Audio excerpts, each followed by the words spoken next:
All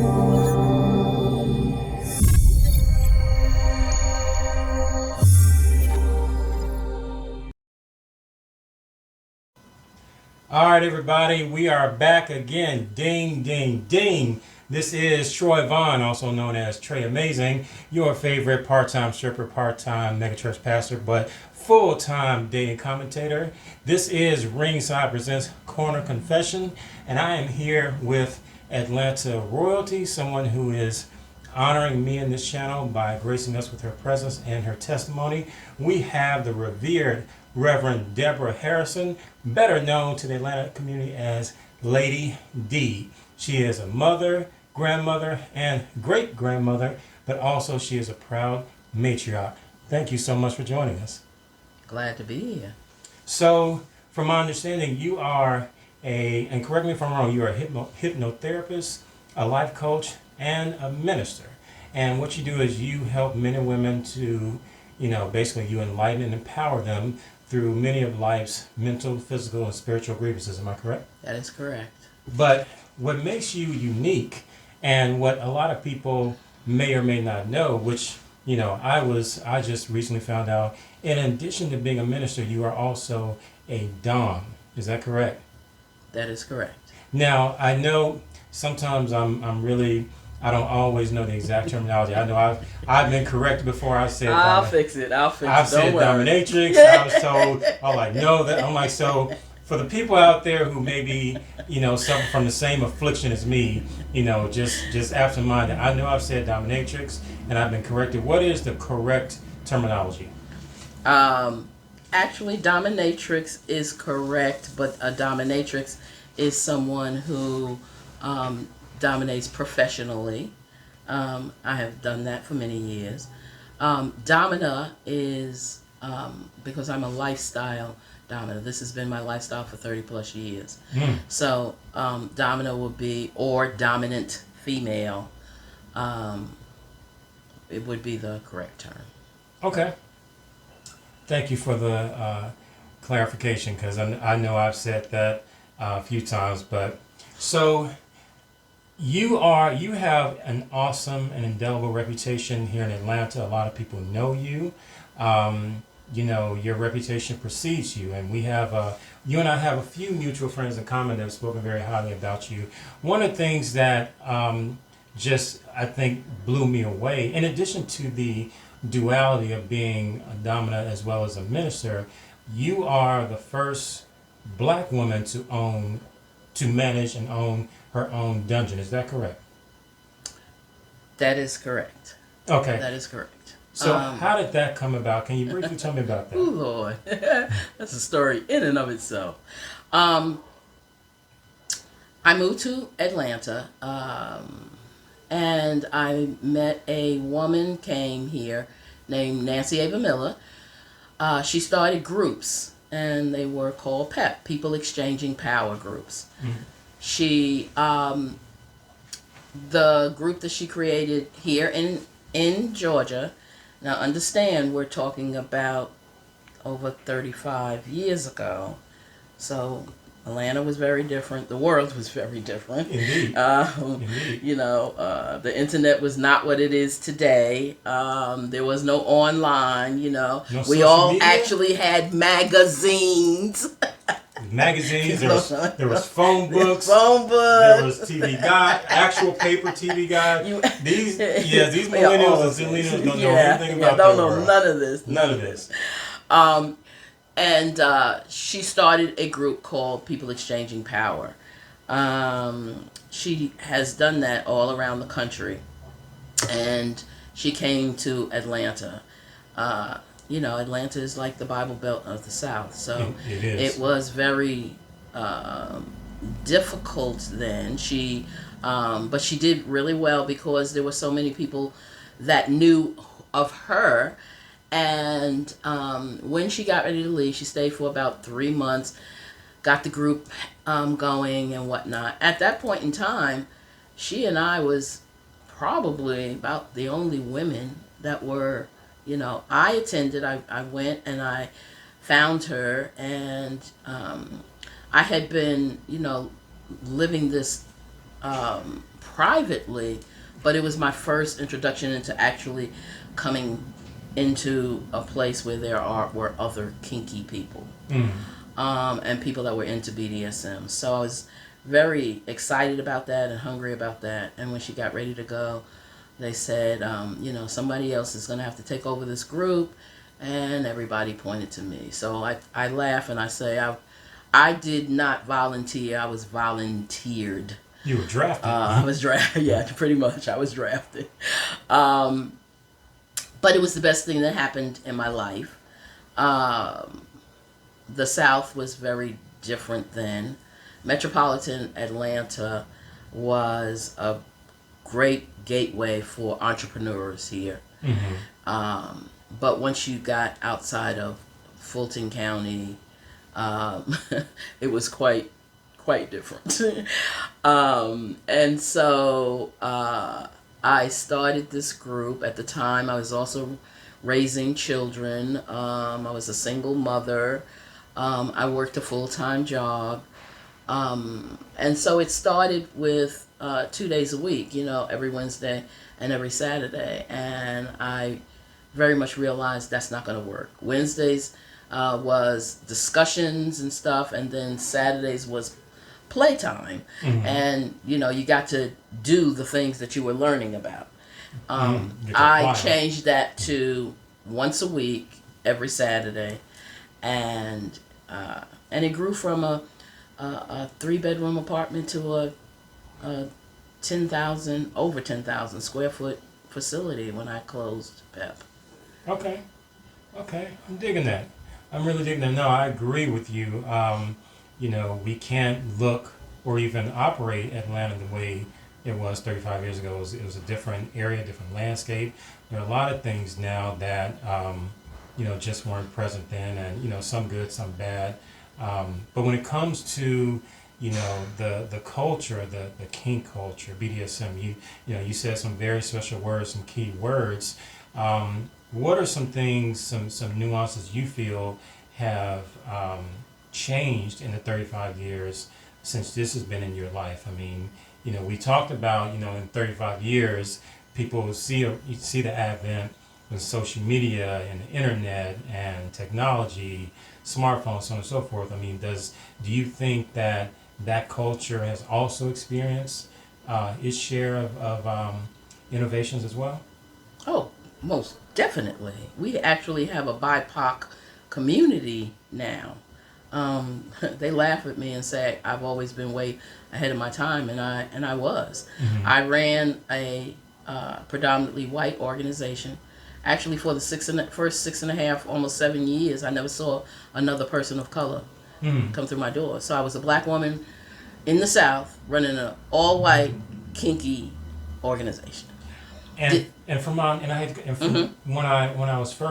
I first learned about you, I thought that was so pro and so dope, because I thought that stood out, because I was told this was the only black woman that owned and managed a dungeon. But learning that it was predominantly white and you really didn't see any people of color, I think that is extraordinary, and I think that really needs to be captured, because to me that's historic. But you said that you really didn't see people. Do you think that there's something that attributes that? Because I know exactly what attributed to it at that time. Once again, we were in the Bible Belt of the South. I talked to people of color all the time back then. But, you would call me and you're like, Lady D. Like, okay, baby, you can talk a little louder. It's okay. It's just me and you, And then you're like, oh, I have this fantasy. I have this dream. And you tell me about it, And I'd have to, hold back from laughing, because I'm like, that's not unique. Because you thought nobody else could think like this. But you have to understand, we're talking about a time where we now live in a day and age where our lives are public, like everything. You can go on Instagram and know what you had for breakfast. I'm like, Troy just put what he had on for breakfast this morning. You know what I'm saying? Because there are people that do that, and you know that. I've done that before. Right. I have done that. Exactly. So, But we're talking in a day and age where that was not the case. There was no. So that means that I didn't have the opportunity to meet a lot of people that were willing to come out. Mm-hmm. It was okay to be kinky in the bedroom. You would come if that was private, but to say come to an event where there were other people was unheard of, especially for a person of color, especially if you were a black man and you had submissive tendencies. Because in our culture, being submissive is equal to being less than. So, of course, I'm not going to say that. Of course, I'm not coming out. Of course, I don't want anybody to know. So, yes, it was very different. It was very lonely. It was, the very first time I went to Black Beat, and Black Beat was a big kinky convention once a year, put on by three black women. But the very first time that I went, and it was up north, I walked in and tears came down my eyes because it was the first time that I had ever been in a place and in a convention where we were predominant. We were the pepper shaker and there was bits of salt. Because I lived in the world where there was a salt shaker and a couple of sprinkles of pepper. So that was a very big thing for me. Going into a dungeon and playing to people, to my music, to R&B, give me some little Gladys Knight. That was unheard of, and it was amazing because I had never done that. I had ran a dungeon for over 10 years and had never in my dungeon played my music. You see what I'm saying? No R&B, no. You mean to tell me, because I mean what you're describing is groundbreaking, but all those years you're doing all this play, doing all this kink and BDSM, but no Earth, Wind, and Fire. No Shaka Khan, no Gladys Knight, no Patti LaBelle, no Luther, not even a little Luther. Only when they came to my house. Not in my dungeons. Not in my dungeons. And you have to understand, we're still talking about a time where, the KKK still had their thing on the top of Stone Mountain. I would literally get phone calls saying, you want me to come be part of something that is running? I used to get the letters because once again, we're back in the day of people wrote, people sent things in. No text messages? No emails? There was no such thing as a text message. No such thing. Yeah. And emails were scarce. This was still handwritten stuff. Like you got to write it. You got to actually sit down, get some paper. I mean, so even in the midst, because it really sounds like, unlike today where it's becoming way more mainstream, way more, it may not be exactly where people want it to be, but compared to 35 years ago, you see this on social media. You see people, there are a lot of people who are out proud and wearing it on their sleeve, but compared to back then, the interest was there. There were people who wanted, people have always had fantasies, dom, submissive, sexual, whatever fantasies, but unlike how it is today, back then it was very lonely, like you said. More people wanted to participate, but didn't feel comfortable, I guess. And it really wasn't even about comfort. It was more about how we had to maneuver. Like, we literally could lose our jobs. We literally could have our children taken away from us. We literally, things that don't happen today was my reality. I was raising 2 children alone. And I literally lived 2 lives because, I could never have this conversation telling you about my kids in around kinky people because that's information that they could have used against me if they had the opportunity. So when your livelihood can be disrupted, when you can lose your home, when your children can be taken away from you, you have to maneuver very different. It wasn't about not wanting to be public. It was, I'm not taking those kinds of chances. And I guess after over 10 years of running PEP, People Exchanging Power, and it was called Pep Atlanta, I began a group specifically for people of color. I started PEP for POC, and it was PEP, the number 4, POC, and it was People Exchanging Power for people of color. But once again, it was kind of before its time. I got a few people to come, but no one was ready to really come out. When I saw that when I went to events and to different things up north. Because once again, if you go around different places in this lifestyle, everything is very different. Obviously, how they could maneuver in the north was not how we could maneuver in the south. They didn't have all of the same kinds of considerations. They weren't dealing with a completely Republican, you can go to church and you can go to work and that's all you can do, you know. Your sex has got to be in the military, in the missionary position, with the lights on a Thursday night, you know, and maybe if you're good, Sunday. So yeah. So, you know, because it was so vastly different, the times that I got to see, that was when I traveled, when I went to other places. I've been teaching this lifestyle for 30 years, so I've been asked to, actually Wednesday I'm going to Colorado to teach.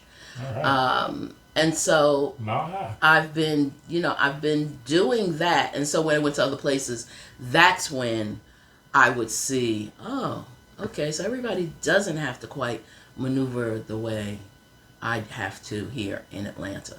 By the same token, there was a gay man who also started a dungeon for the late 90s to early 2000s.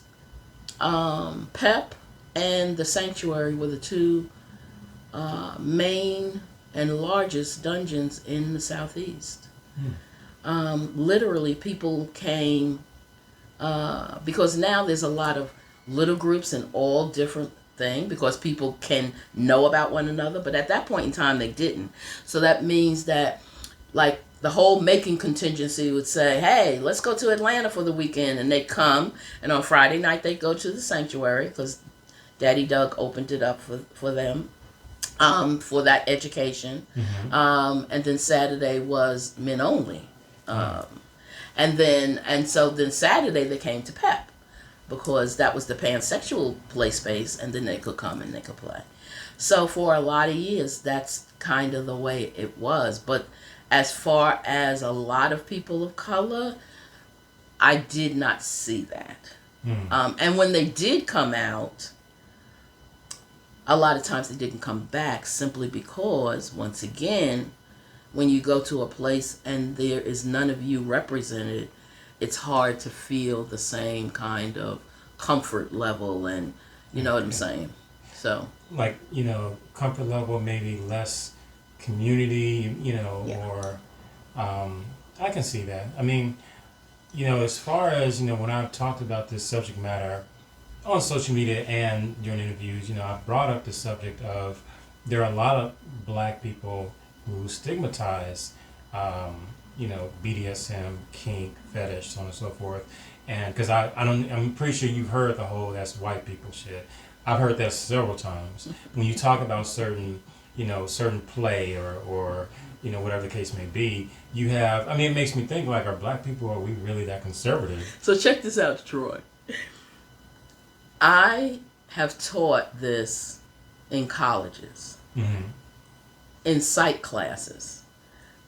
And what's really interesting is when you take out the kink terms, so many people that, oh, that's just white people shit, I don't do that. Well, you do it. So it's like, you know, if I walked over and I just pinched your nipple as hard as I can, you'd be, oh, that hurts. But now, in the course of making love, I pinch your nipple that exact same amount. Now it's like, oh, but that feels good.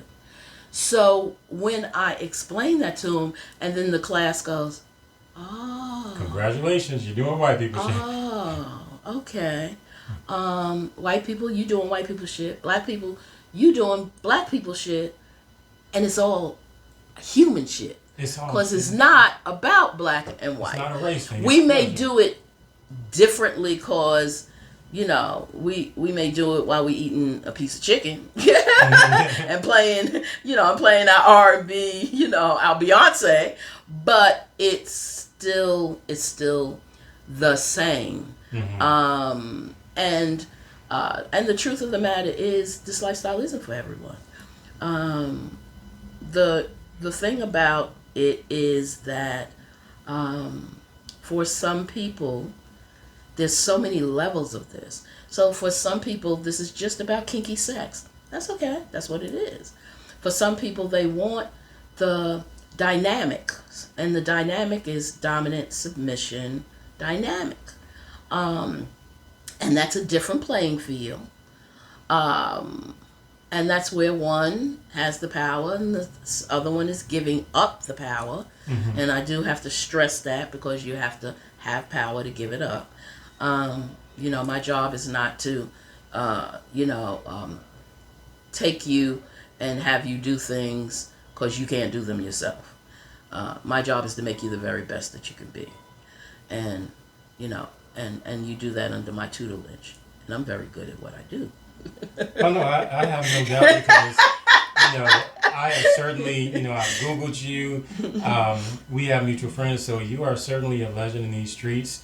Your reputation precedes you in a very positive and great way, just from what I've heard and what I've read. And I wanna close this interview out by talking about the spirituality aspect of it. Well, the spiritual, but also the duality of, you know, because when I was first told domina and a reverend, I'm thinking, wait a minute, let's back that up. Let's back this truck up.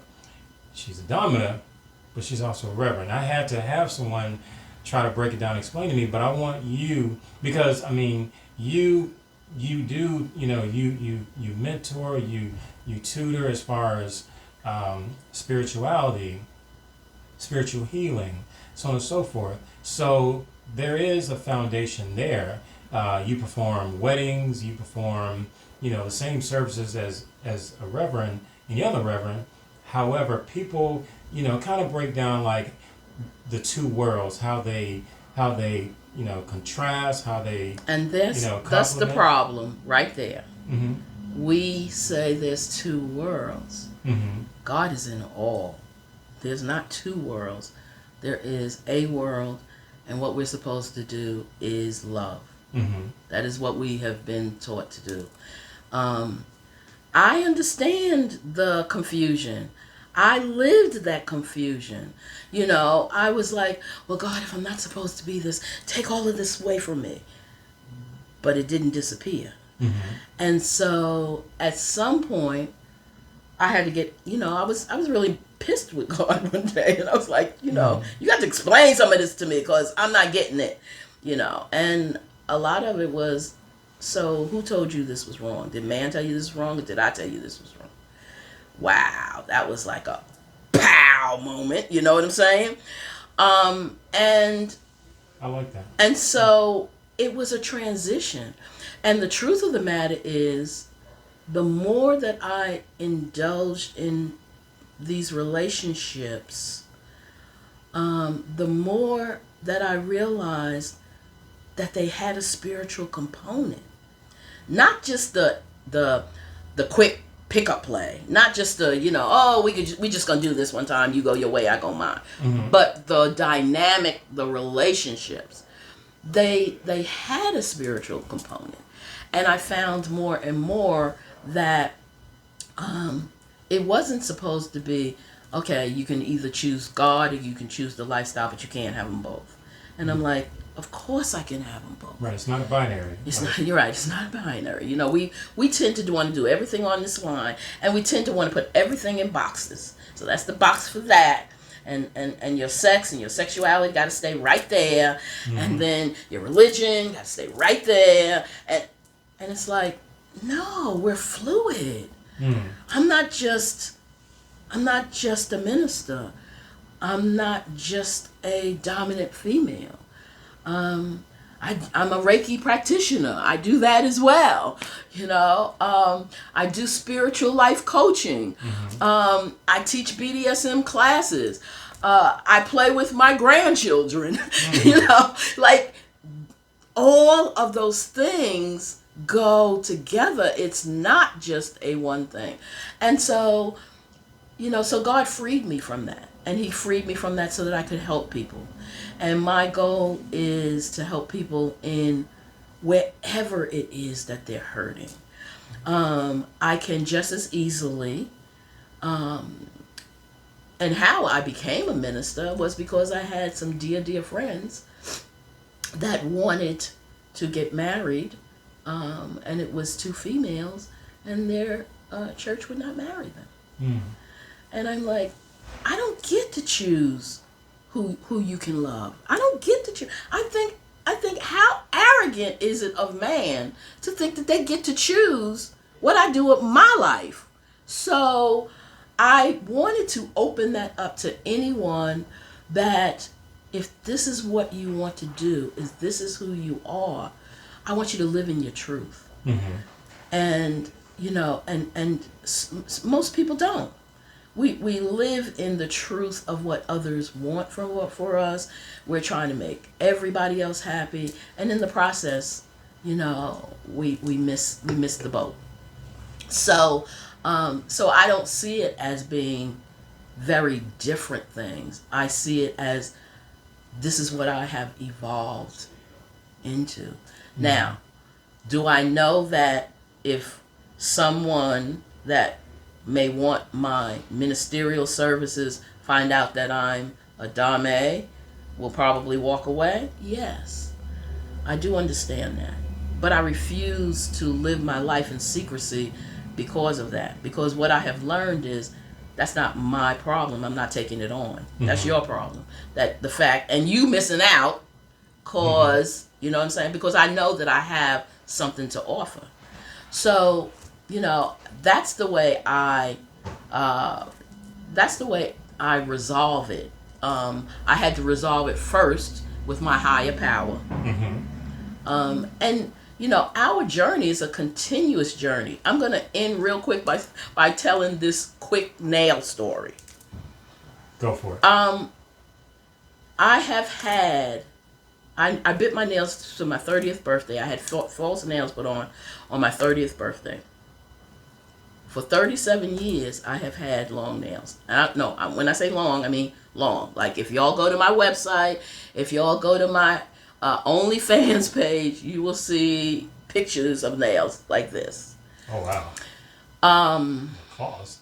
And so, that being the case, about a little over a year ago, my guy kept telling me, my nail guy, kept telling me, Lady D, you need to cut these nails. They're not healthy anymore. You've had them a long time. We need to start over. And I'm like, are you crazy? I'm not cutting my nails. I can't even think about cutting my nails. But God kept talking to me about it and saying that I'm taking you now to another place. And that may mean that you have to leave what you think, because you are the one who's self-identifying with these nails. Like, you are more than the sum of your body parts, right? That is not your identity. And so, so I had to be real about the fact that, That's because that's the way you are identifying yourself. And so, this growth, this God, and my higher power I choose to call God, but I believe in spirituality, not religion, because I think religion binds and spirituality is the force that continues and brings us all together. So, so I honor people in whatever their beliefs are, even if they don't have beliefs, because I don't know how their journey and what their journey is going to take them. But I do know where I am, and I know that, it was like, okay, so it's about letting go. Letting go is the hardest thing for us as humans to do. And so this past week I let go and I cut all my nails off, and and I even now I'm looking at them, and it's a new day. It's a new transition. So I'm very grateful. Very grateful. Okay, I like that. I think that is a great way to close out. You have given an awesome testimony, a great story. Really quickly, everybody out there, if you're watching, if you're listening, make sure if you're on Facebook, make sure you type in Ringside LLC in the Facebook, Meta, whatever you want to call it, search. Make sure you find our digital community and you request to join. Either myself or one of the admins will admit you. Lady D, can't let you leave until you drop some website, some OnlyFans, some social media, because there are going to be some people out here watching who are local or who may be flying into Atlanta, whatever the case may be, that may want to utilize your services or just may want to know you because you're awesome, very well-rounded, very well-rounded person. For the people out there who do want to connect with you, how can they find you? Okay, so my Facebook page, my Instagram, and my Twitter is all Lady D Atlanta. My FetLife page is Lady D Pep, P-E-P, because that was the organization. My website is www.d and the word and A-N-D S like Sam lifestyle.com, and the other one is ladydatlanta.com. So there's a lot of information out there, and you can reach me by any of those means.